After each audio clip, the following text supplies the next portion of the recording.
Education, and today we are going to study history from class 8. And the chapter which we are going to study is chapter number 2, From Trade to Territory, the Company Establishes Power. तो इस chapter में हम ये पढ़ेंगे कि कैसे east India company जो India में एंटर हुई थी ट्रेड करने के लिए बन गई यहाँ की रूलर. दिस मीन्स कि इवेंचुअली इसने एस्टैब्लिश कर ली power over whole of our nation.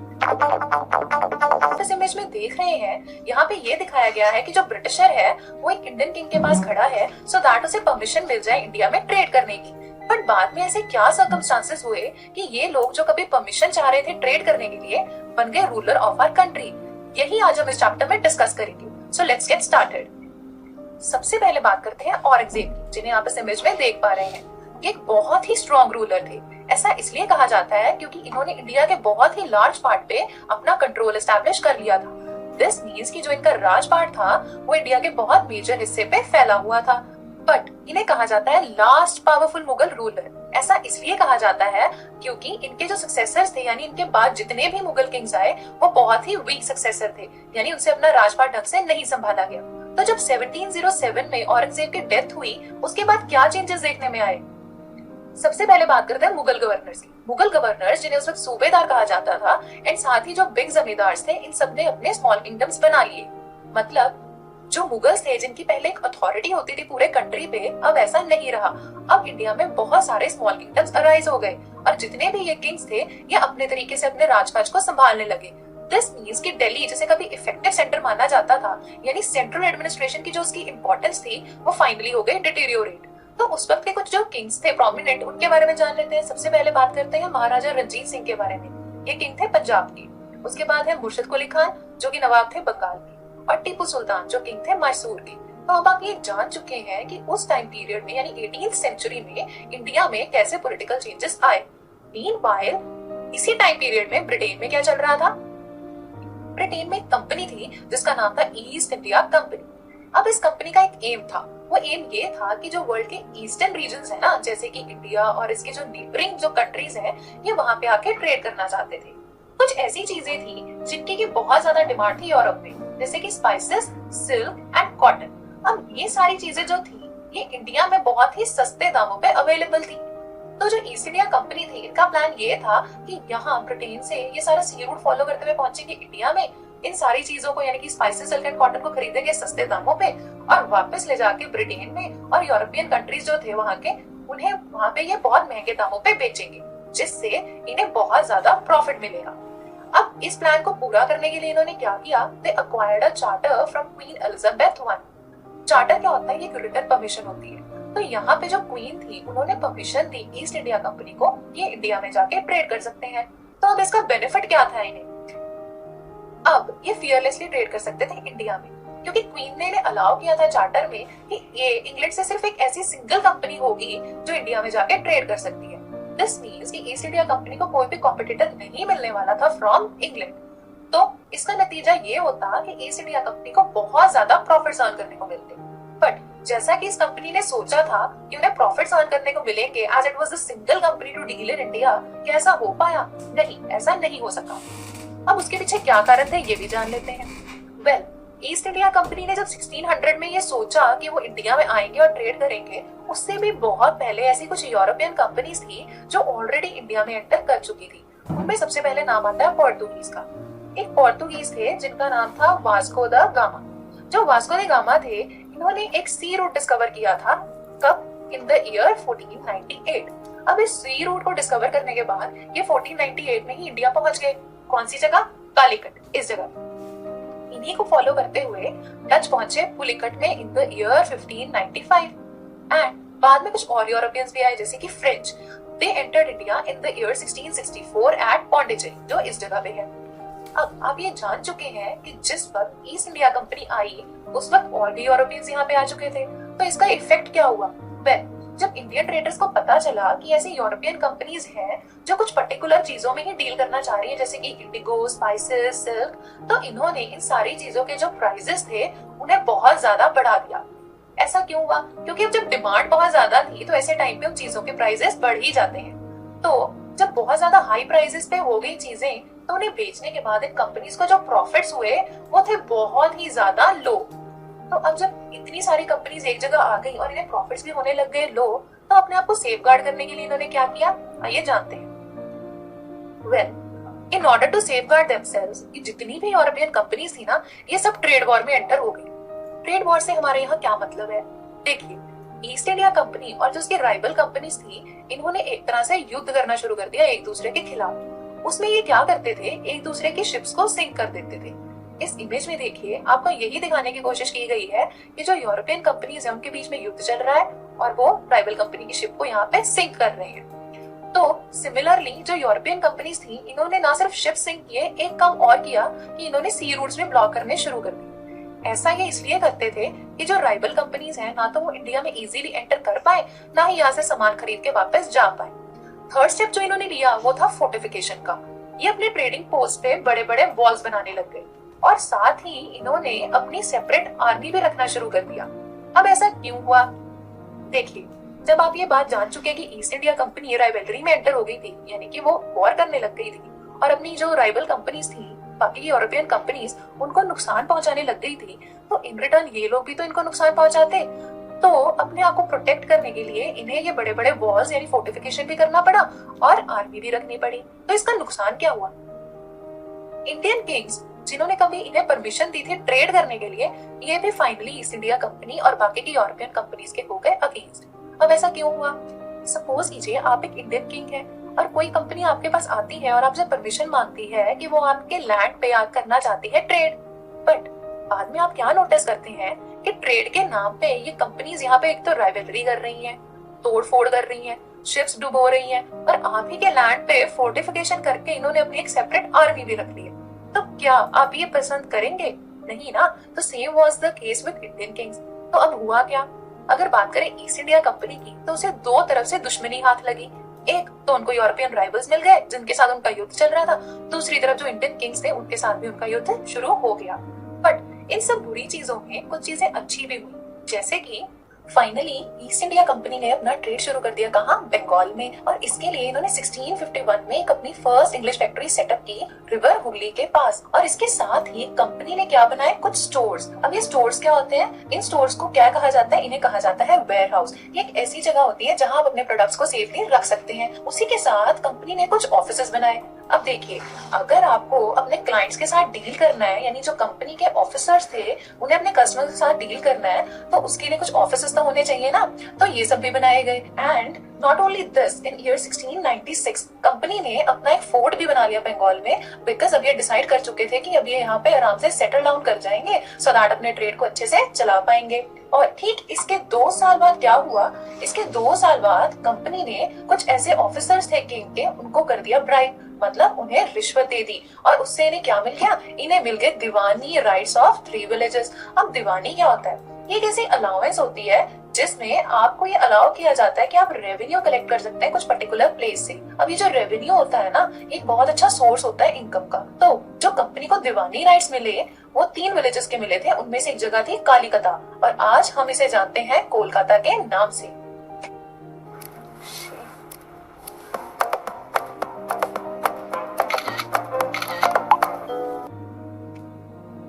Company ने एम्परर औरंगजेब को परसुएड किया कि वो उन्हें फरमान दे। अब फरमान क्या होता है, आपको याद होगा शुरू में हमने एक वर्ड पढ़ा था, चार्टर।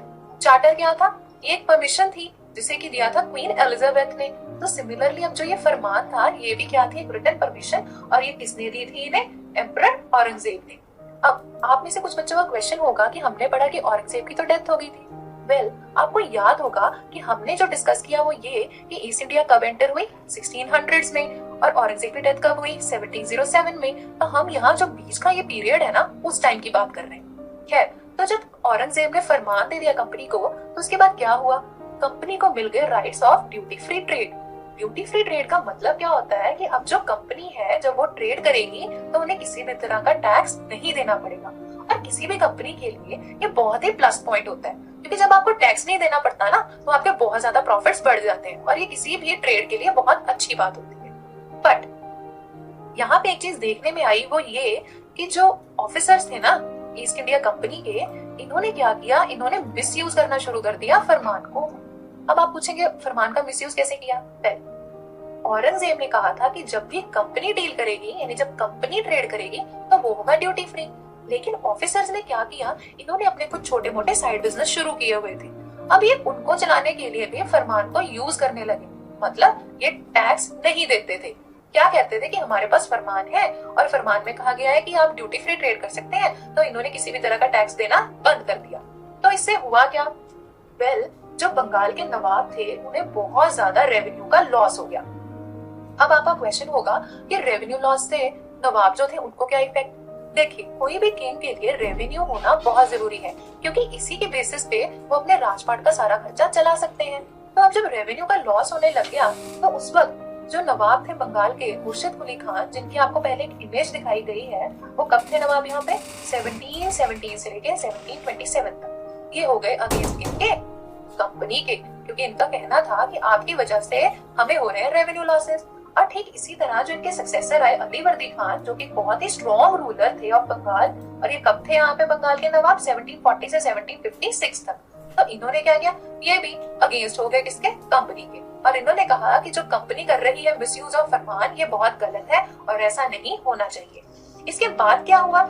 इसके बाद ये हुआ कि अलीवर्दी खान के जो सक्सेसर थे सिराजुद्दौला, ये बने किंग बंगाल के इन the year 1756। And just like his predecessors, ये भी अगेंस्ट थे कंपनी के, क्योंकि कंपनी की वजह से रेवेन्यू के तो हो रहे थे बहुत ज्यादा लॉसेस। तो इन्होंने क्या किया? इन्होंने ब्रिटिशर्स को जितनी भी ग्रांट्स थी वो देने से कर दिया मना। ये टोटली रिफ्यूज द ब्रिटिशर्स कि अब आपको कोई भी ग्रांट्स या कंसेशंस नहीं मिलेंगे। नेक्स्ट इन्होंने क्या किया? इन्होंने कंपनी को एक्यूज किया, यानी उनपे इल्जाम लगाया कि आपने धोखा देने की कोशिश की है। किसे? नवाब को। कैसे? देखिए, हमने बताया ना कि जो कंपनी थी वो टैक्स नहीं दे रही थी, उसके जो ऑफिसर्स थे वो मिसयूज कर रहे थे फरमान का। तो जो नवाब थे उन्हें एक तरह से धोखा लगा, क्योंकि इससे हो रहे थे रेवेन्यू के लॉसेस। नेक्स्ट चीज उन्होंने ये कही कि आपने नवाब को ह्यूमिलिएट करने की कोशिश की है, यानी बेइज्जत करने की कोशिश की है। कैसे? एक्चुअली कंपनी ने कुछ डिसरिस्पेक्टफुल लेटर्स लिखे थे against Nawab and his officers, जिसमें उन्होंने ये कहा था कि वो आपको कोई टैक्स भी नहीं देंगे एंड उन्होंने फोर्टिफिकेशन से भी रोकने से मना कर दिया था। तो ये एक तरह से नवाब को अपनी बेइज्जती महसूस हुई। इन सब चीजों की वजह से कंपनी और नवाब के बीच में दुश्मनी बढ़ गई। नवाब ने क्या किया? इस चीजों का बदला लेने के लिए उन्होंने डिसाइड किया कि वो कंपनी को कंट्रोल करेंगे, यानी उनकी जो एक्टिविटीज है ना कंपनी की, उसको लेके थोड़े स्ट्रिक्ट हो जाएंगे। तो उसके लिए उन्होंने एक जो डिसीजन लिया वो ये था कि सबसे पहले नवाब ने ऑर्डर किया कि कंपनी पे करेगी रेवेन्यू। दूसरा, कंपनी किसी भी तरह का फोर्टिफिकेशन नहीं करेगी। अब इतना ही नहीं, नवाब ने एक और स्टेप लिया कि कासिम बाजार में जो फैक्ट्री थी वहां पे जाके कर लिया अपना कब्जा और कंपनी के ऑफिसर्स को कर दिया कैद। एंड कैलकटा का जो फोर्ट जिसके बारे में हमने पढ़ा था कि कंपनी ने बनाया था, उस पे भी जाके नवाब ने कब्जा कर लिया। इस टाइम कंपनी ने अपने कुछ जस्टिफिकेशंस दिए। कंपनी का कहना था कि जो नवाब है वो उनसे बहुत ही अनजस्ट डिमांड कर रहे हैं टैक्स की। दिस मीन्स कि उनसे बहुत ज्यादा टैक्स वसूलने की कोशिश की जा रही है, जो कि गलत था। And not only this, company ने ये भी कहा कि उन्हें फोर्टिफिकेशन करने दी जाए, क्योंकि उनकी कंपनी के लिए जरूरी था कि वो अपने आप को प्रोटेक्टेड रखें और अपने बिजनेस को बढ़ाएं। बट नवाब ने तो ये सब करने से मना कर दिया था और उल्टा उनकी फैक्ट्री पे भी कब्जा कर लिया था। तो उसकी वजह से क्या हुआ, आइए जानते हैं। रॉबर्ट क्लाइव, यानी कि आप इस पिक में देख रहे हैं, ये मद्रास में ऑफिसर थे ईस्ट इंडिया कंपनी के। इन्होंने फैसला लिया कि वो नवाब के अगेंस्ट एक युद्ध लड़ेंगे, क्योंकि अब जो कंपनी थी इन्हें लग रहा था कि नवाब बहुत ज्यादा अगेंस्ट हो गए हैं और उनकी एक्टिविटीज को बहुत ज्यादा कंट्रोल करने की कोशिश कर रहे हैं। तो इस युद्ध का नाम था battle of Plassey. Battle of Plassey बहुत ही इंपॉर्टेंट युद्ध इसलिए है इंडियन हिस्ट्री में, क्योंकि इसके बाद जो कंपनी थी उसका बंगाल पे एक तरह से इनडायरेक्ट रूल स्थापित हो गया था। तो ये सब कैसे हुआ, चलिए इस बारे में भी जान लें। वेल, जब कंपनी बहुत ज्यादा इन्फ्यूरिएट हो गई अगेंस्ट नवाब ऑफ बंगाल, यानी बहुत ज्यादा गुस्सा हो गई बंगाल के नवाब की तरफ, तो उन्होंने कहा कि हम लड़ेंगे युद्ध। इसके लिए 1757 में रॉबर्ट क्लाइव ने एक चाल चली। मीर जाफर, जो कि कमांडर थे नवाब की आर्मी में, उन्हें ये लालच दिया गया कि आपको बनाया जाएगा किंग ऑफ बंगाल। तो इस लालच में आके मीर जाफर ने क्या किया कि सिराजुद्दौला को दे दिया धोखा। वो युद्ध में पार्टिसिपेट करने गया ही नहीं, जिसकी वजह से सिराजुद्दौला गया हार और कंपनी गई जीत in the battle of Plassey. तो इसके बाद क्या चीजें देखने में आई? वेल, बैटल ऑफ प्लासी के बाद हुआ ये, मीर जाफर को बना दिया गया नवाब ऑफ बंगाल, क्योंकि उनसे पहले ही प्रॉमिस किया गया था। तो अपनी प्रॉमिस को निभाते हुए ईस्ट इंडिया कंपनी ने उसे बना दिया नवाब। और इसके अगेंस्ट कंपनी को क्या फायदा हुआ? जो ये नया पपेट नवाब आया ना, यानी कठपुतली वाला नवाब जो कि कंपनी के इशारों पे चलता था, उसने कंपनी को ग्रांट कर दिए बहुत सारे राइट्स, जिसमें सबसे पहले उन्हें कहा गया कि आप फ्री ट्रेड कर सकते हैं, यानी आपको किसी भी तरह का टैक्स नहीं देना पड़ेगा। इसके अलावा कंपनी को बहुत सारा लैंड दिया गया फोर्टिफिकेशन के लिए। अब कंपनी क्या कर सकती थी, एक उन्हें टैक्स नहीं देना पड़ना था, और क्योंकि उनके पास लैंड हो गई थी तो उन्होंने अपनी फैक्ट्रीज भी बनाई, बहुत सारे वेयर हाउसेज भी बनाए और अपनी फोर्टिफिकेशन भी शुरू कर दी। तो कंपनी के लिए तो ये बहुत ज्यादा अच्छी चीजें हो गई। लेकिन कुछ टाइम बाद मीर जाफर को ये लगा कि कंपनी जो है उनसे बहुत ज्यादा ग्रांट्स ले रही है, जिसकी वजह से क्या हो रहा है, रेवेन्यू के हो रहे हैं लॉसेस। एंड जैसा कि हमने पहले भी पढ़ा है कि किसी किंग के लिए रेवेन्यू बहुत जरूरी होते हैं सो दैट वो अपना राजपाट चला सके। तो अब मीर जाफर कंपनी के हो गया अगेंस्ट और उसने कहा कि अब मैं आपको और फर्दर राइट्स नहीं दूंगा। तो इसी वजह से हुआ क्या, इसकी वजह से कंपनी और मीर जाफर के बीच में लड़ाई वाली स्थिति पैदा हो गई और उन्होंने क्या किया, उन्होंने जाफर को डीथ्रोन कर दिया। डीथ्रोन का मतलब ये होता है कि जाफर से उसका राजपाट छीन लिया गया और इसकी जगह नया पपेट किंग कौन आया, मीर कासिम। जैसे ही मीर कासिम नवाब बना बंगाल का, उससे भी उसी तरह के सारे कंसेशंस मांगे गए और ग्रांट्स की डिमांड की गई, जिसमें कि अगेन वही बातें थी कि आप हमसे टैक्स नहीं लेंगे और हमें लैंड मिलेगी सो दैट हम वहाँ पे अपनी फोर्टिफिकेशन वगैरह कर सकें। बट आफ्टर सम टाइम जो मीर कासिम था उसने भी कहा कि कंपनी का मिसयूज ऑफ द राइट्स, तो उसने भी कहा कि अब वो कंपनी को और ज्यादा राइट्स नहीं ग्रांट करने वाला। उसने भी कंप्लेन करना शुरू कर दिया और इसका रिजल्ट क्या हुआ कि एक बैटल ऑफ बक्सर लड़ा गया। बक्सर एक प्लेस है जहाँ पे ये जो फेमस युद्ध था लड़ा गया इन द ईयर 1764 और ये युद्ध किन में हुआ, मीर कासिम और ब्रिटिशर्स के बीच में। फाइनली इसमें जीत किसकी हुई, ब्रिटिशर्स की। और जैसे ही ब्रिटिशर्स जीते उन्होंने दोबारा से मीर जाफर को क्या किया, किंग बना दिया बंगाल का। एंड जैसे ही मीर जाफर किंग बने ना बंगाल के, उनसे ये कहा गया कि वो हर महीने 5 लाख रुपए देंगे कंपनी को। अब ये 5 लाख क्यों मांगे गए, कंपनी का कहना था कि उन्हें अपना खर्चा चलाने के लिए इन 5 लाख रुपए की है जरूरत। अब आप पूछेंगे कंपनी के क्या खर्चे थे, देखिए कंपनी को एक तो युद्ध लड़ने पड़ते थे दूसरी यूरोपियन कंपनीज के साथ, अपनी फैक्ट्रीज भी चलानी थी और सामान भी खरीदना था। तो इन सारे खर्चों के लिए उन्होंने क्या किया, जो पपेट किंग था ना मीर जाफर, उससे 5 लाख रुपए की डिमांड कर दी। बट बाद में कंपनी को ये भी इनसफिशिएंट लगने लग गया। लेकिन 1765 में क्या हुआ, मीर जाफर की हो गई डेथ। अब जब 1765 में ये डेथ हुई मीर जाफर की, तो कंपनी ने एक बहुत ही मेजर डिसीजन लिया। कंपनी का मानना था कि अब वो फेडअप हो चुकी है किससे, जितने भी पपेट किंग्स थे, तो अब वो नहीं चाहते थे कि कोई पपेट किंग हो। इसलिए कंपनी ने ये सोचा कि अब वो सारी चीजों को अपने ही हाथ में लेगी।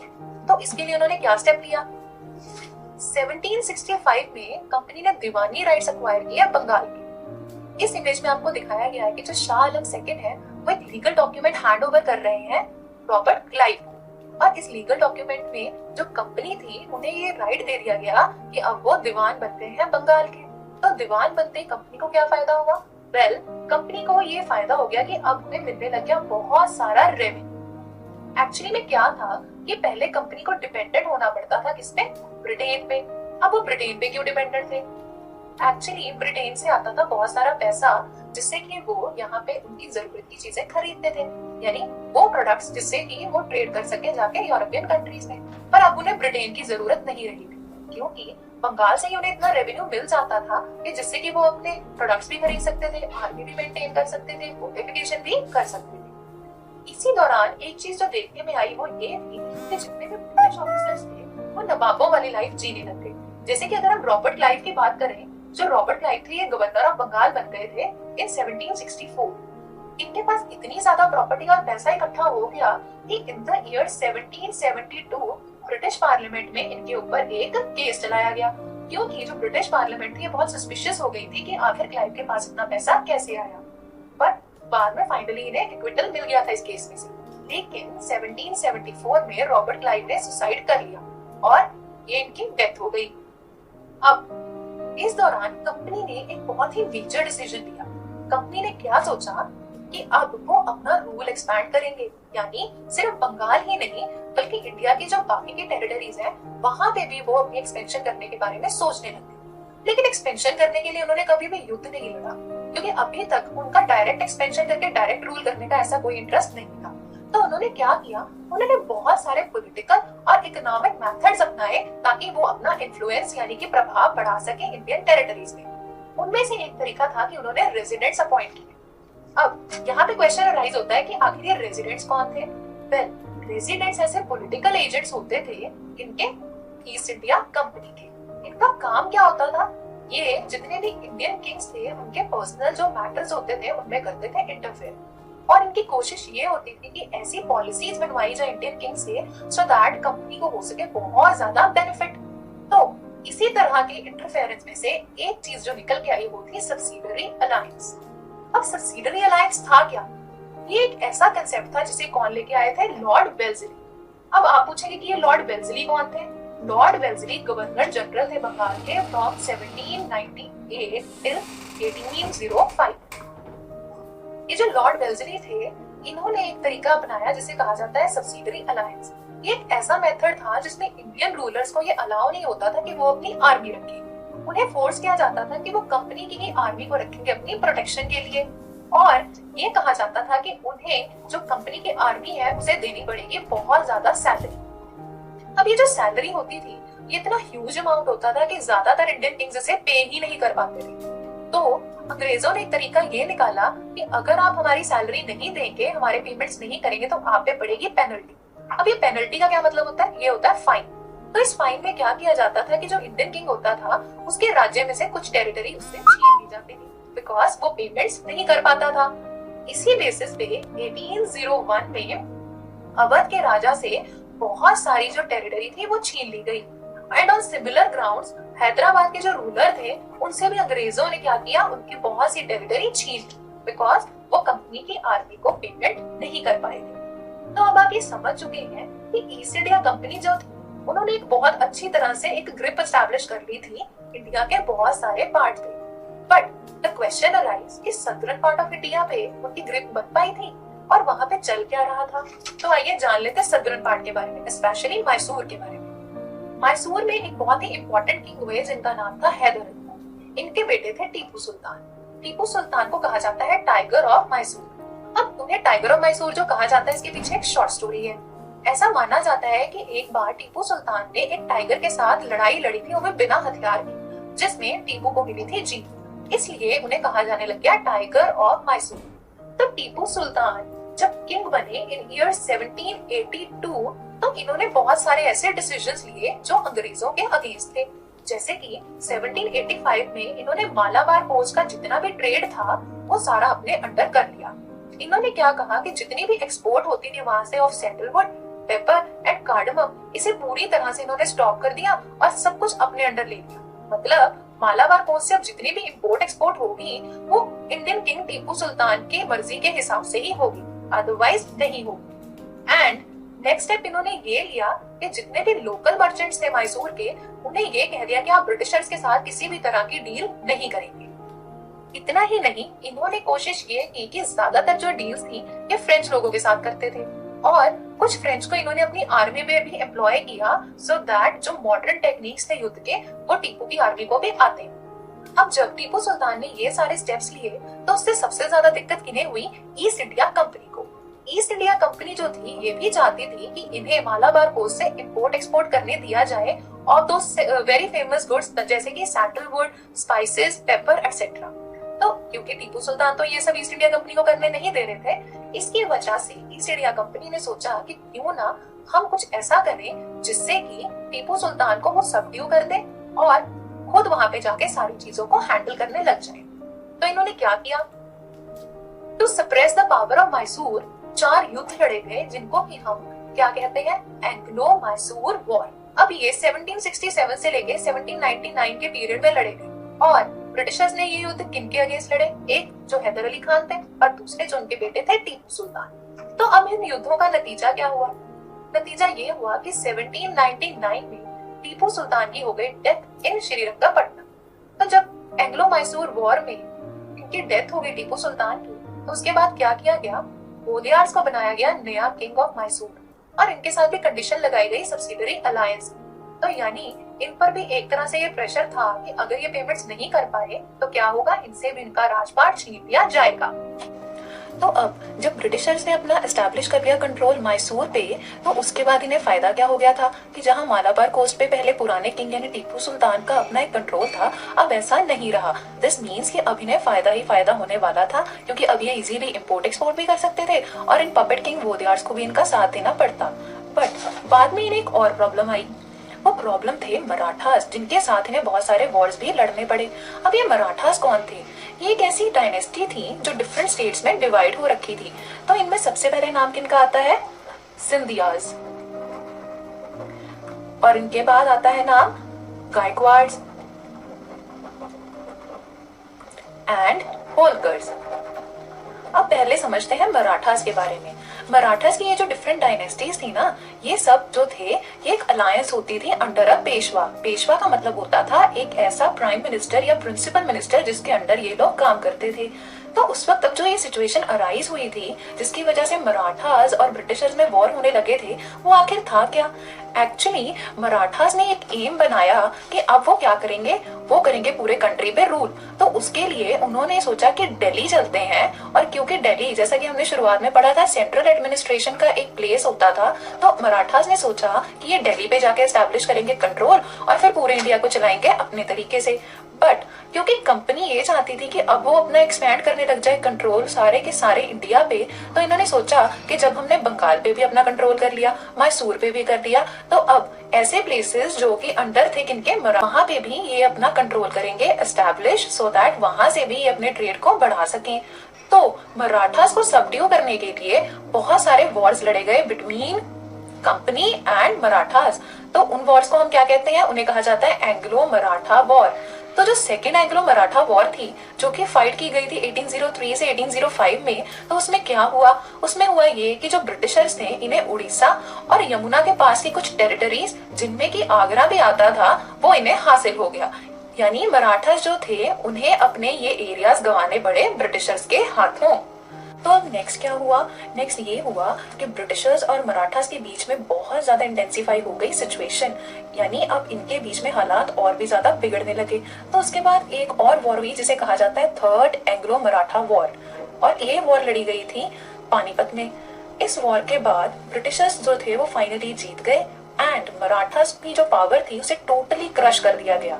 यानी इसके बाद ये हुआ कि जो ब्रिटिशर्स थे इनका south of the Vindhyas territory के ऊपर भी अपना कंट्रोल हो गया एस्टैब्लिश। इससे इन्हें ये फायदा हुआ कि अब जो एरियाज मराठास के अंडर हुआ करते थे वो भी इनके कंट्रोल में आ गए और ये अपना ट्रेड वहां से भी चलाने लगे।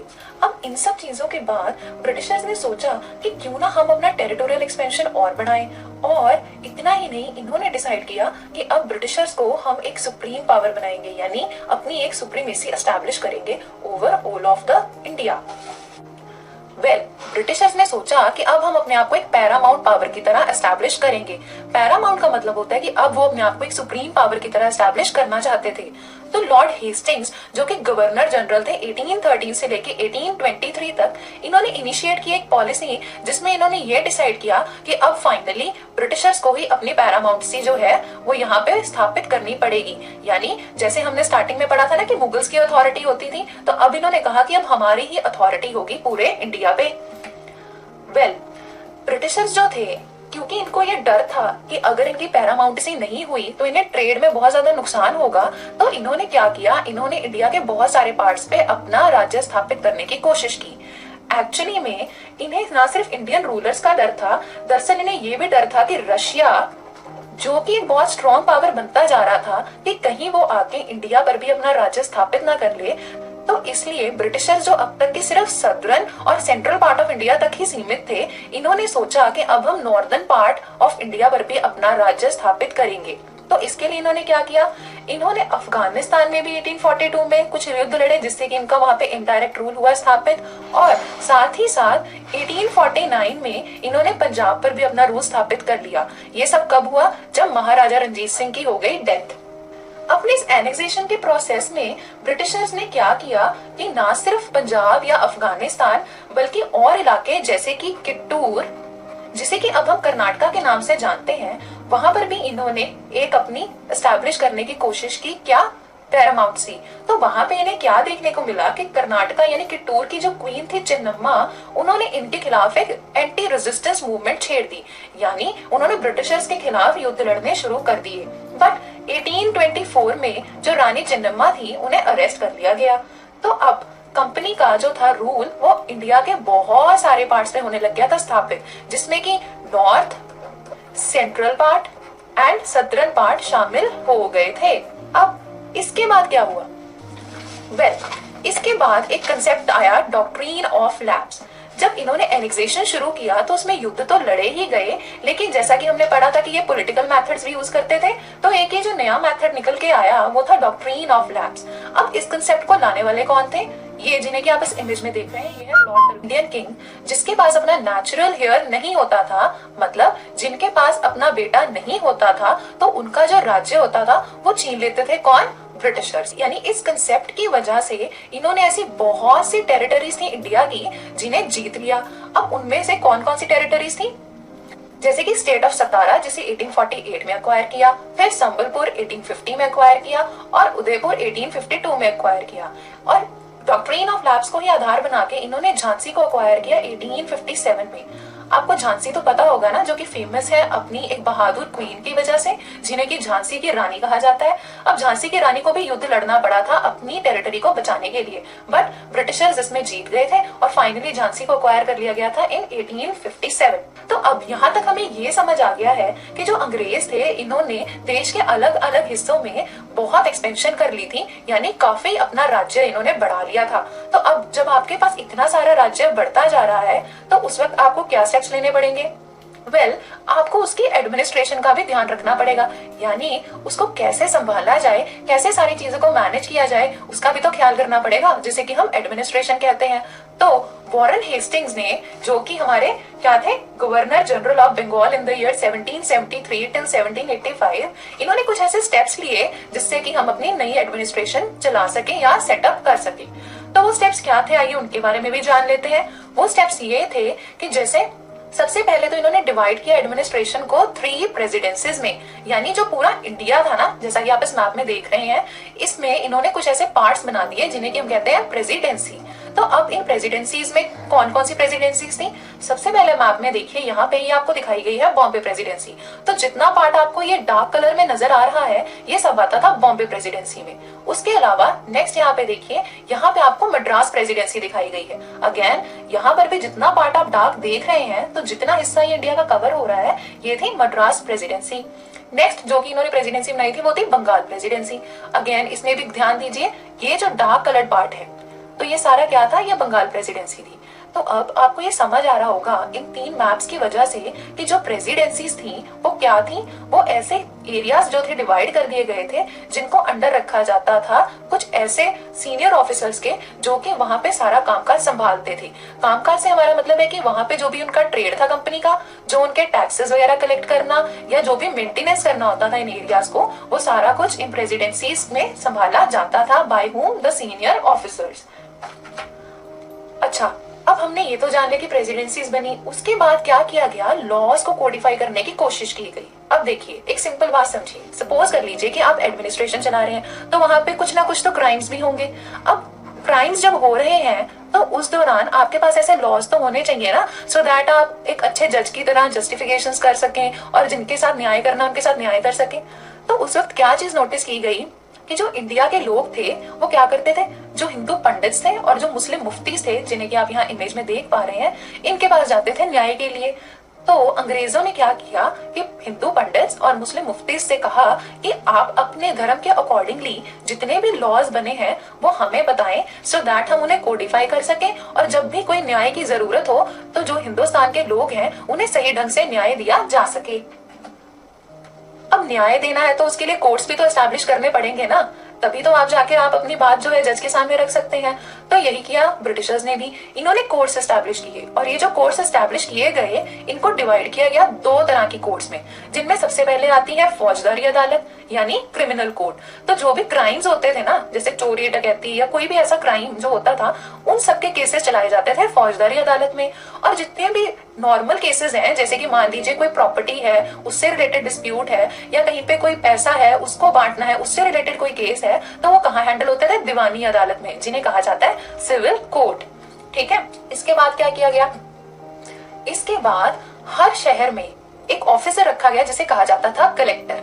अब जो ये कलेक्टर होते थे, इनका काम क्या होता था कि जिस भी ये डिस्ट्रिक्ट में या शहर में होते थे वहां पे सारा लॉ एंड ऑर्डर इन्होंने मेंटेन करना होता था। जैसे कि अगर हम आज प्रेजेंट की बात करें तो जो हमारे सिटी के कलेक्टर होते हैं वो क्या देखते हैं कि सारे शहर में लॉ एंड ऑर्डर अच्छे से मेंटेन है, कहीं पे कोई गलत चीज तो नहीं हो रही, जितनी भी फैसिलिटीज गवर्नमेंट की तरफ से लोगों को दी जानी चाहिए वो सबको मिल रही है ना। तो यही सारी चीजें उस वक्त कलेक्टर्स को भी ध्यान में रखनी पड़ती थी। और इसके साथ ही इन्हें रेवेन्यू भी कलेक्ट करना पड़ता था इनसे, जो कि वहां के रेजिडेंट्स होते थे उस सिटी के। तो इनमें कौन कौन कवर होते हैं? पीजेंट्स हो गए, लोकल रेजिडेंट्स हो गए, जमींदार वगैरह। तो इन सब से रेवेन्यू कलेक्ट करना होता था, जो किनके पास जाता था? ब्रिटिशर्स के पास, क्योंकि रेवेन्यू जैसा कि हम जानते हैं बहुत जरूरी था, सो दैट अपने सारे ट्रेड को भी चलाया जा सके और बाकी के खर्चे भी हैंडल अप किए जा सके। एंड इसके बाद क्या हुआ? इसके बाद कंपनी को लगा कि कंपनी के पास अपनी एक फुल फ्लेज्ड आर्मी होनी चाहिए। अब आप पूछेंगे कि आर्मी क्यों होनी चाहिए?